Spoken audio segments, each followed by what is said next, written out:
এয়া কোনো নাটক বা বোলছবি দৃশ্য নহয়।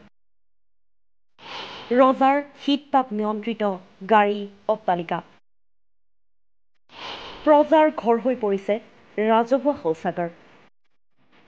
এয়া জিয়া বাস্তৱ। প্ৰথমে এগৰাকী চাহ জনগোষ্ঠীৰ লোকক ভালকৈ লক্ষ্য কৰক। লোকজনে বসবাস কৰা ঘৰটো কি জানেনে? এয়া এটা ৰাজহুৱা শৌচাগাৰ। আজি ৰাজহুৱা শৌচাগাৰত বসবাস কৰিবলৈ বাধ্য হৈছে এইগৰাকী লোকে। ৰাজহুৱা শৌচাগাৰ পৰিষ্কাৰ কৰি তাতেই সোমাই থাকি জীৱনৰ বিয়লি বেলা পাৰ কৰিছে মানুহজনে। শৌচাগাৰত নাথাকি কৰিব কি? যাৰ সকলো পথ স্তব্ধ হৈ পৰিছে, চকুৰে অন্ধকাৰ দেখিছে। আজিও চাহ জনগোষ্ঠীৰ বহু লোকৰ এমুঠি অন্ন, এটা ঘৰৰ ব্যৱস্থা কৰা নহ'ল। চাহ জনগোষ্ঠীৰ নামত ৰাজনীতি কৰা বিয়াগোম নেতাসকলে শীত-তাপ নিয়ন্ত্ৰিত গাড়ী অট্টালিকা গঢ়িলে। তাৰ পাছত চাহ জনগোষ্ঠীৰ নেতাই পাহৰি গ'ল নিজ জনগোষ্ঠীৰ সৰ্বহাৰাক। জীৱনৰ বিয়লি বেলাত থাকিবলৈ নাই এটা ঘৰ। অনাময় আঁচনিৰ ৰাজহুৱা শৌচাগাৰেই যাৰ ঘৰ। বিজেপি মিত্ৰজোঁট চৰকাৰ তথা মুখ্যমন্ত্ৰী ডক্টৰ হিমন্ত বিশ্ব শৰ্মাই চাহ জনগোষ্ঠীৰ বাবে বহু আঁচনি ৰূপায়ণ কৰিছে। এই আঁচনিক লৈ বিজেপিৰ নেতা কৰ্মীয়ে ফটা ঢোল বজাই ভোট ভিক্ষা কৰি আহিছে। কিন্তু বহু চাহ জনগোষ্ঠীৰ লোকক এনে আঁচনিয়ে ঢুকি পোৱা নাই। আজিও চাহ জনগোষ্ঠীৰ লোকে এমুঠি অন্ন, বাসস্থানৰ অভাৱত হাহাকাৰ কৰি দিন পাৰ কৰিবলগীয়া হৈছে। তেনে এগৰাকী ৭০ বছৰীয়া চাহ জনগোষ্ঠীৰ লোকে শৌচাগাৰত বাস কৰিবলৈ বাধ্য হৈছে। ৭০ বছৰীয়া এগৰাকী লোকৰ এটুকুৰা ভূমি নাই। দুৰ্ভগীয়া লোকজনে আজি অনাময় আঁচনিৰ শৌচাগাৰত বসবাস কৰিবলৈ বাধ্য হৈছে। শৌচাগাৰত বসবাস কৰিবলৈ বাধ্য হৈছে ডিব্ৰুগড় জিলাৰ লাহোৱাল সমষ্টিৰ কামাখ্যাবাৰী চাহ বাগিচাৰ ফণ্টু ভূমিজে। ফণ্টু ভূমিজে জীৱনৰ বিয়লি বেলাত শৌচাগাৰত কটাবলগীয়া হৈছে। বিধায়ক, পঞ্চায়তৰ নেতৃত্ব, চাহ জনগোষ্ঠীৰ নেতাৰ চকুত নপৰে ফণ্টু ভূমিজৰ কৰুণ কাহিনী। সেয়েহে ফণ্টু ভূমিজৰ আশ্ৰয়স্থল হৈ পৰিল অনাময় আঁচনিৰ ৰাজহুৱা শৌচাগাৰ। ফণ্টু ভূমিজৰ নিজা বুলিবলৈ এডোখৰ ভূমি নাই, নাই এটি গৃহ। অন্নমুঠিৰ বাবে ভিক্ষা মাতিবলগীয়া হয়। ফণ্টু ভূমিজে পঞ্চায়ত প্ৰতিনিধিক বাৰম্বাৰ কৰুণ কাহিনী অৱগত কৰাৰ পিছতো গুৰুত্ব প্ৰদান নকৰিলে। এই বাতৰি প্ৰচাৰৰ পাছত সভ্য সমাজৰ চকু খোল খাবনে?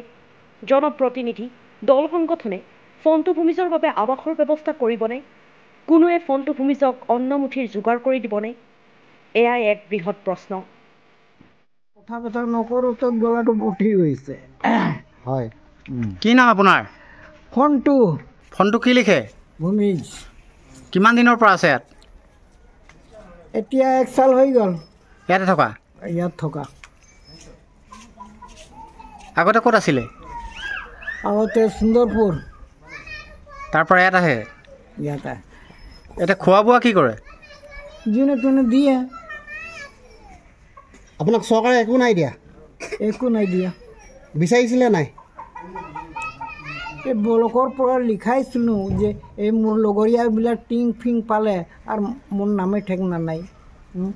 এহঁতি পালে সুন্দৰপুৰৰ মানুহকেইটা, লেকিন লগতে লিখাইছোঁ, লেকিন এইটো বি নাই। পঞ্চায়ত প্ৰেচিডেণ্ট আহিছিলে নাই আপোনাৰ ওচৰত? প্ৰেচিডেণ্ট ইয়াতে ক'ত কোনটো প্ৰেচিডেণ্ট আছে এইটোতো মই চিনিবলৈ নোৱাৰোঁ। কেনেকুৱা চাম এতিয়া তহঁতক যিটো মই নাচাইছোঁ, খালি বগাটো চাইছোঁ, এইটো লগাইছে, এইটো আপোনাক ওলাই দেখিছোঁ। কি কৰিম? বহুত কষ্ট হৈছে আপোনাৰ? কষ্টই হৈছে। চৰকাৰলৈ কি আহ্বান জনাব? চৰকাৰক কি ক'ব? চৰকাৰ কি ক'ম? কৈ দিম, গুলি মাৰি দিম, মৰি যাম একেবেলি। আৰু কি লেঠা লাগিছে? কোনো যদি মোৰ বিচাৰ নকৰিবি। টকা পইচা থাকিলেতো মই যাই অপাৰেশ্যন হৈ আগ চাক ঠিক কৰিম, তো ক'ত পাম? এতিয়া আপোনাৰ চকুও বেয়া? এই কাৰণেতো কৈছোঁ চকু বেয়া, বিলকুল দেখি নাপাওঁ। আপোনাৰ ঘৰত কোনো নাই? কোনোৱে নাই। আপোনাৰ চৰকাৰৰ ফালৰ পৰা একো চাউল একো দিয়া নাই। এবছৰ হৈ গ'ল। খোৱা বোৱা ব্যৱস্থা আপোনালোকে কৰে? গোটেই গাঁৱৰ ৰাইজে সহায় সহযোগ কৰে? দিয়ে, মইতো সদায়ে দিওঁ। কেতিয়াবা নোখোৱাকৈও থাকি যায় মানুহজন? খং উঠিলে মই দুদিন নিদিলোৱে হয়